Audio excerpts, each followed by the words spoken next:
Sir చాలా మంది viewers మనకి ఏఐఎఫ్ ఆల్టర్నేట్ ఇన్వెస్ట్మెంట్ ఫండ్ గురించి అడుగుతున్నారు. దాని గురించి ఏంటో చెప్తారా? యా, ఇది చాలా మంచి ఇన్వెస్ట్మెంట్ ఆప్షన్. ఏఐఎఫ్ మనం గతంలో ఎపిసోడ్లో చెప్పుకున్నాం. ప్రతి ఒక్క ఏఎంసీ అంటే అసెట్ మేనేజ్మెంట్ కంపెనీ దగ్గర మ్యూచువల్ ఫండ్స్, పిఎంఎస్, ఏఐఎఫ్ అని 3 ప్రోడక్ట్స్ ఉంటాయి.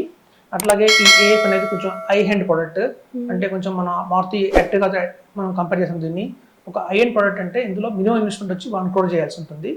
ఆ 1 crore తర్వాత వాళ్ళు మేనేజ్ చేస్తారు ఫండ్స్ ని. ఇప్పుడు చూడండి, చాలా మందికి దగ్గర 1 crore పెట్టి ఒక ల్యాండ్ కొందామా, లేకపోతే ఒక ఎకరం ల్యాండ్ కొందామా, ఒక అపార్ట్మెంట్ కొని రెంట్కి ఇద్దామా, ఇట్లాంటి ఆప్షన్స్ చాలా మందికి ఉంటాయి. సో అలా చేసే బదులు ఏంటంటే 1 crore కనుక ఏఎఫ్ లో ఇన్వెస్ట్మెంట్ చేస్తే వాళ్ళకి లాభాలు ఎలా ఉంటాయని చూద్దాం.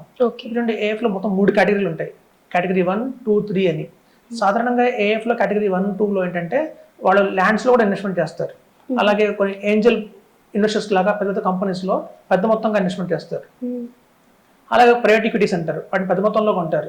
సో కాబట్టి ఏంటంటే ఏఎఫ్ లో 1 to 3 కేటగిరీస్ మనం డీల్ చేయమండి. కేటగిరీ 3 అనేది ఉంటుంది, అది మనం డీల్ చేస్తాము. అదే రికమెండబుల్ కూడా చాలా మందికి. అందులో ఏంటంటే ఓన్లీ స్టాక్స్ మాత్రమే ఉంటాయి. ఒక మంచి ఫండ్ మేనేజర్ మంచి స్టాక్స్ ని సెలెక్ట్ చేసి ఒక 30 to 40 స్టాక్స్ కొంటారు. అట్ ద సేమ్ టైం ఒక 20% అంటే 20 lakhs వరకు పర్మిషన్ ఉంది. అన్లిస్టెడ్ స్టాక్స్ కూడా కొనుక్కోవచ్చు. ఏఎఫ్ లో ఏంటంటే సాధారణంగా చాలా మంది తెలుసు national stock exchange. National stock exchange లో షేర్స్ కూడా బయట మార్కెట్ లో ఉన్నాయి, కానీ అవి పబ్లిక్ అవైలబిలిటీ లేవు. అంటే మనకి ఎక్స్చేంజ్ లో ట్రేడింగ్ అవ్వట్లా. అలా చాలా కంపెనీస్ ఉంటాయి. రెలిగేర్ కంపెనీ మంచి బ్రాండ్ ఉంది. కేర్ హెల్త్ ఇన్సూరెన్స్ ఉంది, మంచి బ్రాండ్ ఉంది. అలాగే టాటా టెక్నాలజీస్, అది కూడా మంచి బ్రాండ్ ఉంది. టాటా టెక్నాలజీస్ కూడా మనకి ఇంకా లిస్ట్ అవ్వలేదు మార్కెట్లో. ఎప్పుడైతే మార్కెట్లో లిస్ట్ అవ్వలేదో, అన్లిస్టెడ్గా ఉన్నాయో, ఆ అన్లిస్టెడ్ స్టాక్స్ ని అయితే మ్యూచువల్ ఫండ్స్ ద్వారా మనం కొనలేము, అలాగే పిఎంఎస్ ద్వారా కూడా మనం కొనలేము. సో ఏఎఫ్ లో ఒక అద్భుతమైన అవకాశం ఉంది. అలాంటి అన్లిస్టెడ్ స్టాక్స్ ఏవైతే బయట మార్కెట్లో మంచి పొటెన్షియల్ ఉన్న స్టాక్స్ అన్లా లిస్టెడ్ అవ్వలేదో వాటి కూడా వీళ్ళు కొనే అవకాశం ఉంది. కాబట్టి ఒక ఎక్స్ట్రా బెనిఫిట్ అయితే మనకి ఏఎఫ్ లో ఉంది. సో తద్వారా రిటర్న్స్ అనేది బాగా వస్తాయి. అదొక కండిషన్. ఇప్పుడు చూడండి, ఈక్విటీస్ మీద ట్యాక్స్ పడుతుంది, అదంతా తెలుసు. మ్యూచువల్ ఫండ్స్ లో మనం ఇన్వెస్ట్మెంట్ చేసుకుంటూ వెళ్ళినా మనం అంటాం 15 into 15 1 crore అని, అలా 2 crores వస్తాయి. అంటే ఎవరైతే ఒక దీర్ఘకాలంలో మ్యూచువల్ ఫండ్స్ ఇన్వెస్ట్మెంట్ చేసుకుంటూ వస్తారో వాళ్ళు మంచి 1 crore, 2 crores, 3 crores కూడా బిల్డ్ చేసి చెప్తాం.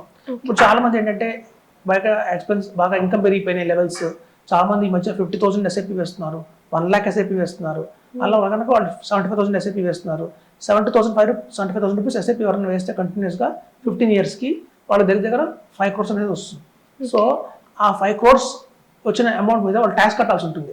మ్యూచువల్ ఫండ్స్లో వెళ్తే ఆ ట్యాక్స్ ఎంత అంటే 50 lakhs కట్టాలి, అంటే 10% ఆఫ్ ద ప్రాఫిట్ కట్టాలి.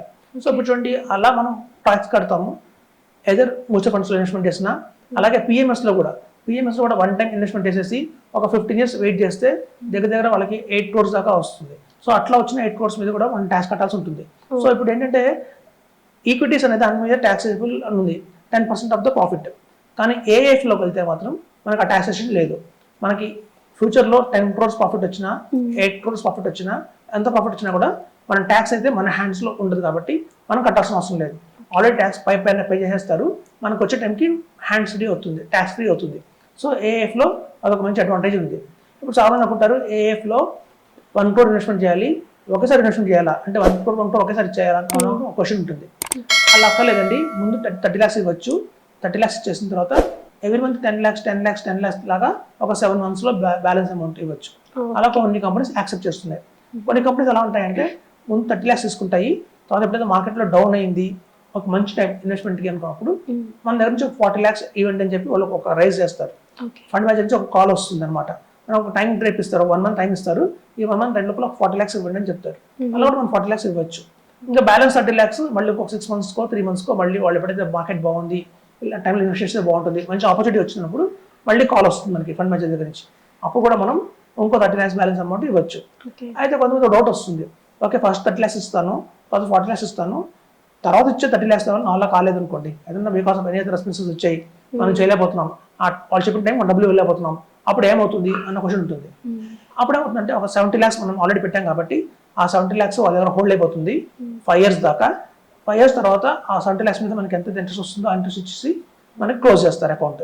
సో అట్లాంటి ఇది కూడా ఉంది. సో ఇప్పుడు ఏంటంటే ఆల్ ఓవర్ ఇండియాలో ఏఎఫ్ అనేది చాలా మంచి కంపెనీస్ రన్ చేస్తున్నాయి.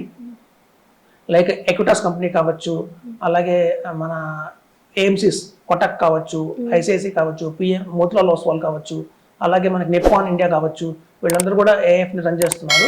అయితే మనకున్న ఇన్నేళ్ళ ఎక్స్పీరియన్స్లో ఎవరిది పర్ఫార్మెన్స్ బాగుంది. ఇప్పుడు చూడండి మ్యూచువల్ ఫండ్స్లో కూడా అందరి దగ్గర మ్యూచువల్ ఫండ్స్ ఉన్నాయి. ఆదిత్య బిర్లా మ్యూచువల్ ఫండ్ ఉంది, డిఎస్పీ మ్యూచువల్ ఫండ్ ఉంది, కొటక్ మ్యూచువల్ ఫండ్ ఉంది. మనం అడ్వైజర్ని అడుగుతాం, అన్ని దగ్గర మ్యూచువల్ ఫండ్స్ ఉన్నాయి, కానీ అందులో ఏది పర్ఫార్మెన్స్ బాగుంది, రిటర్న్స్ ఎక్కువ వస్తున్నాయి అని చెప్పి వాళ్ళకి తెలుస్తుంది. ఇప్పుడు చూడండి మ్యూచువల్ ఫండ్స్ అంటే మనకి దగ్గర 10,000తో కూడా ఇన్వెస్ట్మెంట్ చేయొచ్చు, 10,000, 20,000తో కూడా ఇన్వెస్ట్మెంట్ చేయొచ్చు. అలా ఇన్వెస్ట్మెంట్ చేసినప్పుడు మనం ఒక కంపెనీ కాకపోతే ఒకేసారి 10 కంపెనీలు కూడా ఇన్వెస్ట్మెంట్ చేయొచ్చు. అక్కడ 1 lakh, ఇక్కడ 1 lakh, ఇక్కడ 1 lakh అని. కానీ ఏదైతే 1 crore ఇన్వెస్ట్మెంట్ చేస్తున్నామో మనం అన్ని కోర్స్ ఇన్వెస్ట్ చేయలేము. సో చేసేది ఒకటే 1 crore. ఆ ఒక్క 1 crore ఎక్కడ చేయాలి అనేది డైరెక్ట్గా మనకు తెలియదు. కాబట్టి ఒక అడ్వైజర్, ఇప్పుడు మేము ఉన్నాం అనుకోండి, మా దగ్గర చాలా మంది ఇన్వెస్టర్స్ మోతిలాల్లో చేస్తున్నారు, నిప్పాన్లో చేస్తున్నారు, ఐసిఐసిలో చేస్తున్నారు. ఒక ఐడియా వస్తుంది, ఓకే ఇంతమంది చేత చేయించాం కాబట్టి ఎవరికి రిటర్న్స్ బాగున్నాయి, ఎవరికి ఫీడ్బ్యాక్ కూడా వస్తుంది మన కస్టమర్స్ దగ్గర నుంచి.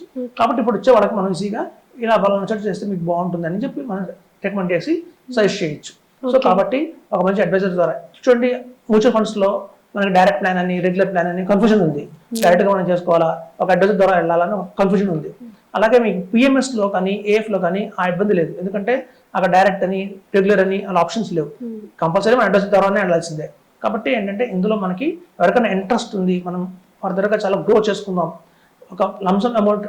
ఇప్పుడు చూడండి మ్యూచువల్ ఫండ్స్ అనేది కేవలం మనకు మాత్రమే, అంటే మన గెట్ ఆన్ అవడానికి, మన లైఫ్ స్టైల్ గెట్ ఆన్ అవడానికి మాత్రమే మ్యూచువల్ ఫండ్స్. మనకి నా నెక్స్ట్ జనరేషన్ కూడా బాగుండాలి, మనం ఎంత వెల్త్ క్రియేట్ చేయాలంటే మన కోసం, మన నెక్స్ట్ జనరేషన్ కోసం కూడా వెల్త్ క్రియేట్ చేయాలంటే పిఎంఎస్కి వెళ్ళిపోవాలి. అది మంచి ఆప్షన్. అలా కాదు, మనకి, మన పిల్లలకి, మన గ్రాండ్ సన్ చిల్డ్రన్ కూడా ఒక వెల్త్ క్రియేట్ చేయాలంటే మాత్రం ఏఏఎఫ్. సో కాబట్టి ఏంటంటే ఇట్లా 3 తరాలు కూర్చొని తినే అవకాశం మనకి ఏఎఫ్ కల్పిస్తుంది. ఒక్కసారి 1 crore ఇన్వెస్ట్మెంట్ చేసేసి వదిలేస్తే అది మనకి 20 years, 15 yearsకి మంచి రిటర్న్స్ వస్తాయి. సో మనం చూసాం ఆల్రెడీ. సో ఇది one of the best investment అని చెప్తున్నాం. ఓకే, అందరూ నమస్కారం అండి. నా వెల్లి చక్ర ఛానల్ని సబ్స్క్రైబ్ చేసుకుని ప్రతి ఒక్కరు థ్యాంక్స్ చెప్పుకుంటున్నాను. అలాగే నా వెల్లి చక్ర ఛానల్లో మనం స్టాక్స్ గురించి, మ్యూచువల్ ఫండ్స్ గురించి, రియల్ ఎస్టేట్ గురించి, హెల్త్ ఇన్సూరెన్స్ గురించి ప్రతి ఒక్కరికి ఉపయోగపడే సబ్జెక్ట్స్ని మనం తీసుకొస్తున్నాం. కాబట్టి అది మీకు, మీ ఫ్రెండ్స్కి, మీ రిలేటివ్స్కి ఎంతో ఉపయోగపడుతుంది. కాబట్టి లైక్ చేయండి, సబ్స్క్రైబ్ చేయండి, షేర్ చేయండి. మీకు ఏమైనా సందేహాలు ఉంటే ఈ కింద ఉన్న స్క్రోల్ నెంబర్లో కాల్ చేసి నన్ను కాంటాక్ట్ అవ్వచ్చు. Thank you.